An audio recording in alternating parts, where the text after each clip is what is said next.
Hi, I'm Northwestern Central Railroad from Northwestern Central Railroad, and today we got a beauty for you for countdown closer to Christmas Day. It is the not brand new 3-rail 3/16 scale EMD Marx E7 diesel from Marx.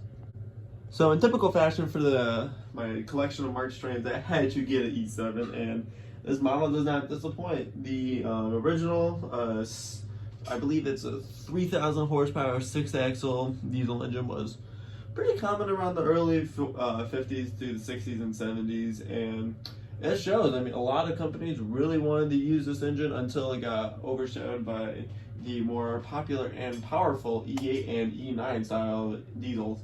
And this is a pretty good contemporary model for Marx, I will say.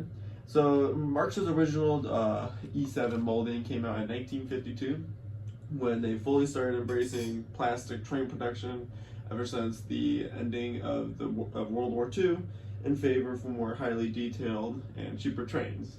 With this model, they definitely did not disappoint. It's really goddamn good. It's pretty, in typical Marx fashion, actually, I forgot to mention this earlier. Instead of having a new three axle design, since this is a 3-axle diesel, they modified their normal double reduction motor to make a fake truck casting on it, so that it'd be able to look like the appearance of 6 axles. Usually I just love how that is. Also, before I go any further with details, like, real quick, like, this engine's massive. Like, I thought it was gonna be a lot smaller than I thought it was, but it's pretty chonker. It's pretty big for 027, and gotta be honest, this is easily one of my favorite engines in my whole collection. So when it comes to purchasing Marx diesel engines, typically for the normal buyer, usually a lot of people will stick with a Santa Fe or maybe a New Haven or Rock Island, but there are lots of variations of this model that range in not just rarity but also in detail. Because I know because the cheapest model that is on the market right now, for maybe just if someone's selling it, usually is the Santa Fe model. It is the war bonnet paint scheme. Nothing too crazy going on with that. And then if you want something a little bit more rare, you could go for a Rock Island or a New Haven. Definitely still common, but definitely a little bit harder to find than the Santa Fe model. But there are, I would say, the more rare, in quotations, or the ones that are less common, are the Western Pacific, New York Central, Union Pacific, Allstate, and the rarest one right now that is on the market is Penn Central, because that's a big price tag for that one. I believe it's like $300, close to $400, maybe $500 for a pair of AA units. I've only seen one listing on it, and it's on trains.com.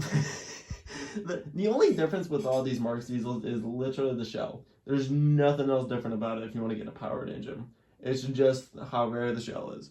Now, fortunately, I did find a really good vendor for this one. Originally, I was gonna go for a Santa Fe model because, you know, they're really cheap. But someone on eBay was actually selling a single power unit for I believe it was $35, with maybe 6 or 7 for shipping. I don't know. I don't know. I think I paid like $40 for it in total. When was it? I think I got the price down to like maybe 27 with like shipping.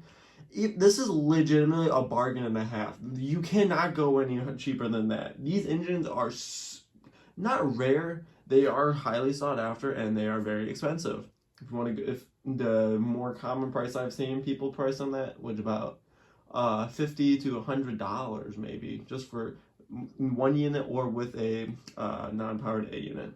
So with the several iterations of road names and road numbers for this engine, you'd be like, what are the other stuff with it? Well, they did also introduce B units around 1955, 3 years after this model was introduced. And those are actually kind of harder to find in good quality, or at least in good condition, because those are just not rare. It's just that people use them really crappy, and they're in bad roughed up shape. But there are options out there for B units. You know, I believe the only B units that don't exist for road names is Penn Central, and maybe Penn Central, maybe New Haven, or also New York Central. But There are lots of models and iterations for you, so depending on how much you want to pay for, it could vary from most common to, I don't know, $300 if you want to, unless you're hardcore collecting these. So when it comes to pulling power, these engines are pretty strong, I would say. They are the double reduction motor, and thankfully someone did actually leave traction tires on these. I believe there's 2 on them. Yeah, I think there's 2 traction tires, so which is nice. It does add significantly to the pulling power of this engine. This is an entirely plastic shell. There's no die cast on here except for the motor. This is a more interesting model because the front's headlight can be powered up with a wire, but it is pretty hard to find one with a good working light bulb in it. This one, with all Marx motors, it's insanely easy to service these. I must admit, they're very easy. So you gotta remove the screw on top of the shell, which is in the back there. Then you just gotta, if you want to do excessive cleaning to the wheels, you can take off the side frames with a flathead screwdriver, and then you can take off the massive metal weight on it for, I guess, increased pulling power. And then you could just easily take out the armature and the coils, and then you could easily clean the commutator by them. So this is so for people who want to get started into cleaning, or at least knowing how to service engines, Marx is very, very friendly with that. They know how to appeal to the market with a cheap and reliable motor that is not too complicated to align on one, but still can offer a lot of entertainment. Alright, but before we start running this engine layout, there is a few things to take note of. Number one, since this does have the double reduction motor, it will run through any style of Landau, Atlas, MTH, any type of track made after 1952. And since it's a little different compared to a lot of other post-war Navy other engines made from other companies, it does have a different type of pickup system, and it does, in fact, sometimes like to change positions when it goes through some turnouts. So that could happen sometimes if you're running this on a fast track layout. Definitely the problems I have with it. I'm not sure if it's just the third rail, the center rail pickup shoe on the motor. It could be bad. I'm not sure. Because I spent maybe about 2.5 hours cleaning the track with actually really cool sandpaper that I will talk about in a future video. And I have used some track cleaner stuff, some liquid, but let's see what happens. So hopefully this will run really well. And if anyone is interested in getting one of these, they are not hard to find on the internet. Depends on the road name that you want for it. They could be really easy to find, or could have you jumping all over from eBay, Trains, or maybe other train websites or train stores, or Etsy, or Facebook Marketplace, whatever comes up to mind. But anyways, without further ado, let's get this engine on the move.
Alrighty, that's gonna wrap it up for today's wrench session.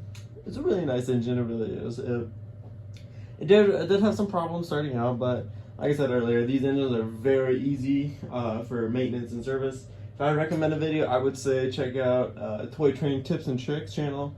Mike does a really good video on the Marx E7s and their interesting history. He does show you how to service one of these, or at least opens up the motor. So if you are a little bit nervous about that, don't worry. There is a very good instructional video on his channel on how to do it. And with that out of the way, thank you so much for watching this video. Like, comment, subscribe. Y'all know the drill by now. Get ready for tomorrow because I have a really fun video that I have no idea what it's going to be about. So Merry Christmas!